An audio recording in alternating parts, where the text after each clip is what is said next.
Hi friends, happy St. Patrick's Day. Can you say hi? Happy St. Patrick's Day. Hi, happy St. Patrick's Day. I hope everyone's having a great day. If you participated in our Zoom meeting earlier, it was so much fun and it was so silly that I don't know what I was thinking. People who were in on the meeting heard me say, Happy Valentine's Day, even though I had this whole get up on. So, you know, I've been home since Friday night, guys, and we're already losing our minds, aren't we? Okay, I don't know why I said St. Valentine's Day. So I hope everyone's having a good day at home, and if you weren't able to get into our Zoom meeting, we are going to do more of those. So don't worry, you didn't miss a thing. So today we are going to read chapter 15 of Ragweed, and this chapter is called Trapped in the Garbage Pile.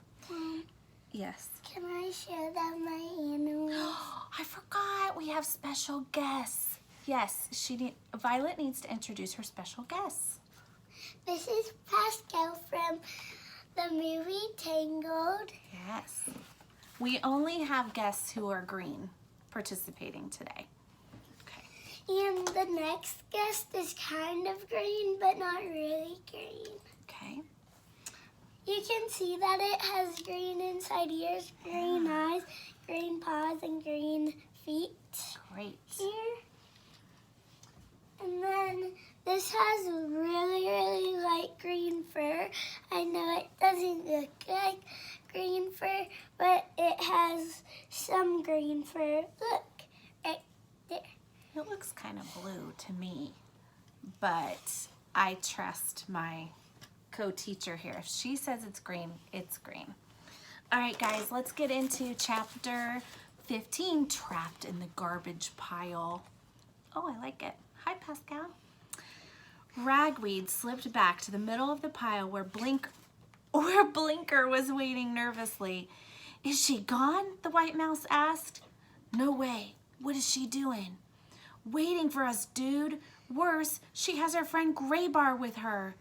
I never heard of a Graybar, Blinker whispered. Like, I don't think you want to, dude, Ragweed warned. Ragged ears, scars, limps like a fighter. Know what I'm saying? He is bad to the bone. I can't imagine, a dejected Blinker replied. Ragweed, unsure of what to do, looked around. On the one paw, garbage surrounded him. The stench was awful. On the other paw, it was full of edible food, which meant they could if they had to stay, but only for a while. At some point, they would have to cut out. Did you notice it said, on the one paw? It's kind of like when someone says, on the one hand, on the other hand, but since they are mice, they said paw. I think that's really clever that the author did that. Yeah. Ragweed knew where he wanted to go, Clutch's car. It wasn't far. If they managed to get there, they would be safe. The question was, how could they get from the garbage pile to the ford without being caught? One cat was bad enough. Two made escape almost impossible. Ragweed wished Clutch were with them. He was sure she had a lot more experience in these things than he did. It made him think about how much he admired her. I'm terribly sorry to have put you into such a predicament, Blinker offered, and here you were about to go away. Maybe, Ragweed said, but it was my choice to help you, dude, so we don't have to talk about that anymore, okay? There's always the chance we could outrun them. Like, how fast can you go? He asked. I'm not sure, Blinker said. Ragweed pondered, then he said, chill, I'm gonna take another look. Once more, Ragweed climbed to the top of the garbage pile. This time, when he came up, it was by a large, mostly empty plastic bottle, curiously labeled Dr. Pepper, balanced precariously near the top. Careful not to nudge it, lest he dislodge it and send it clattering down the pile. Ragweed surveyed the scene. Silversides was where she'd been before, her eyes glued to the garbage pile, but she was alone again. Oh boy, I did not approve slime for this video. Ragweed was not ready to celebrate. Instead, he turned and confirmed his own worst fears. Not only was Graybar on the other side, he was sitting behind the garbage pile in Clutch's ford. What's more, he was waiting just as patiently as Silversides. Ragweed returned to Blinker. Silversides is still there, he informed the white mouse, and so is her friend Graybar. We're surrounded. Oh my, Blinker sighed, wiping away a tear. It was an awful mistake to leave the safety of my room. I should have been satisfied with what I had. What have I achieved? Listen, dude, you did the best you could. Know what I'm saying? Check it out. You can either sit here and moan or figure out how to get to the next step. I suppose you're right, Blinker said, cringing. It's just that I don't know what to do. I'm all bottled up. Ragweed sat up. Hey, maybe that's the way to get out of this mess. It's like risky, but hey, dude, I don't know what else to do. I'll do whatever you think is best, Blinker stammered. Okay then, Ragweed said. Keep behind me and no talking. Followed by Blinker, Ragweed worked his way to the top of the junk pile, coming up to the plastic bottle's open neck. Now, stay way cool, Ragweed whispered. First, you gotta squeeze into the bottle, but don't make any extra movement. Once you're in, stay on the uphill side. That'll keep the bottle from tipping over till we're ready. You get it? I think so. What about you? I'll follow you in, okay? Ragweed urged. Go for it. Whiskers trembling, Blinker poked his head into the bottle's neck, then slipped the rest of the way in. His slimness served him well. Within moments, he was wading in brown liquid. The bottle teetered, but Blinker kept to the uphill side of the junk heap and the bottle stayed put. It was Ragweed's turn. Bracing himself, making sure not to move too quickly, he squeezed into the bottle's neck, inserting his front paws first so as to take up less room and at the same time pull himself forward. Ragweed was plumper than Blinker, so it was a tight squeeze. He had to push and kick. Even then, he became momentarily stuck. It took all his strength to squeeze and pull through the last inch of the neck. His movement caused the bottle to teeter. Blinker, not daring to move, watched anxiously. Finally, together inside the bottle, the two mice scrambled to find the right balance. Like, we did it, Ragweed whispered. I'm very glad, Blinker said, though he did not sound it. His eyes were very wide and his teeth were chattering. It was humid inside the bottle and the air was heavy with a cloying sweet smell. I think we're in what's called soda. Wouldn't know, Ragweed said. He took a lick. Killer sweet. What? What do we do now? The white mouse asked. His voice echoed as if he were calling into an empty well. Sorry, we're having problems at the Terry house. Ragweed tried to look through the sides of the bottle, but its curves distorted the view. Okay, he said. Here's the way we'll do it. When I give the word, we're going to throw ourselves at the far side of the bottle, paws up like this. He held his paws flat out. If we bop the bottle right, it should roll off the pile. Won't matter if the cat sees us. Now, no way that they can get at us. If the bottle goes the way I think it will, we'll be real close to my friend Clutch's car. Get inside that and we're safe, dude. Keep trusting me, he added when he saw Blinker's level of anxiety. I'm trying, the white mouse replied faintly. You ready, Ragweed asked. Yes.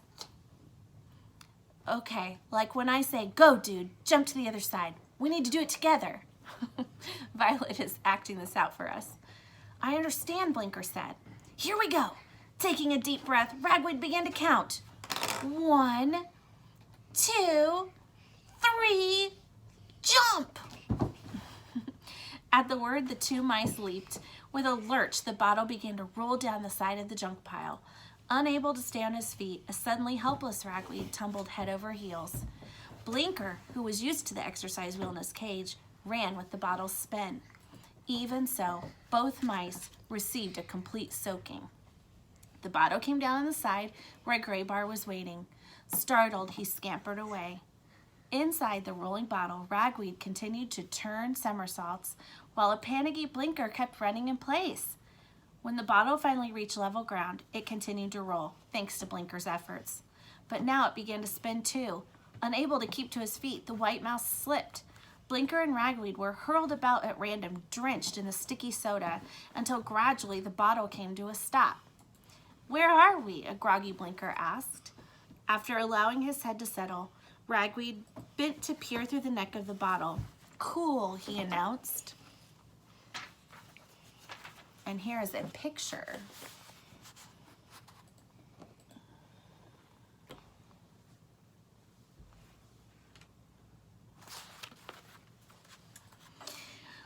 "I can see the hole in Clutch's car. We're pointing right at it. It's no more than a few feet away and no cats in sight. Killer easy. Mouse, you did awesome." "I did," Blinker said. "Staying on your feet and running gave us some extra energy. Ty, where'd you learn that trick?" "I run in a wheel a lot." "A wheel?" Blinker explained how the wheel in his cage worked. "Weird. Anyway, the rest should be sweet. Let's get out of here. You first, then I'll come." "What if the cat sees me?" "If it gets too bad, like forget me. Take care of yourself. Go for Clutch's nest." "I wish I had never left my room," Blinker murmured. "We've got to keep going, dude." "I'll try," Blinker said dubiously. "Hang in there," Ragweed said by way of encouragement. "Okay," Blinker whispered. He squeezed through the bottle's neck. Once out, he turned back and called softly, "Everything is all right. They're here, but they're still watching the garbage pile." "Cool," Ragweed returned from inside the bottle, shaking his rear legs free of the brown liquid. He slipped into the neck of the bottle and wiggled forward. The moment he did, he knew he'd made a bad mistake. He'd forgotten to stretch his front paws before him. Now they were pinned uselessly to his sides. Fortunately, his wet, slippery fur made his passage possible. By wiggling, twisting, and squirming, he managed to move forward until he finally poked his head out of the bottle top. Blinker was waiting nervously. "Hurry," he whispered. "I'm trying, dude, I'm trying," Ragweed replied, keeping his voice low. The next moment, he stopped moving. "What's the matter?" the white mouse whispered. "Blinker," Ragweed said, panic edging into his voice for the first time. "I'm stuck. I can't move. You've got to help me. Pull me out." Look, guys, Ragweed is stuck in the bottle. Can I see? I'll show you in just a second. See? Blinker started to reach for Ragweed's paws, which were not there. "But what shall I hold on to?" he cried. Jittery, he spoke loudly. "My ears!" Ragweed cried. "Grab my ears!" "But I'll hurt you," Blinker stammered. Behind them, Silversides and Graybar meowed. Meow. "The cats have seen us," Ragweed yelled at Blinker. "Get me out of here. They'll bite my head off." "I'll hurt you," Blinker squealed. "Don't worry about hurting me," Ragweed screamed. "It's my life I'm worried about." The cats were drawing closer. Blinker grasped Ragweed's ears and began to pull. Heels dug in. He leaned back and pulled again. Slowly, painfully, Ragweed began to slip out. "More!" he shouted, though his ears hurt awfully.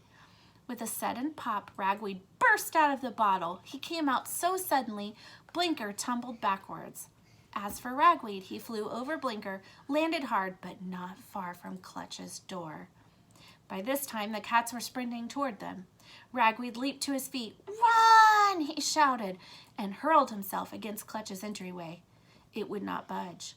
Though he banged and banged on the wood, it remained stuck. Then he remembered what Clutch had told him, and he pounded the upper right section. The wood fell in.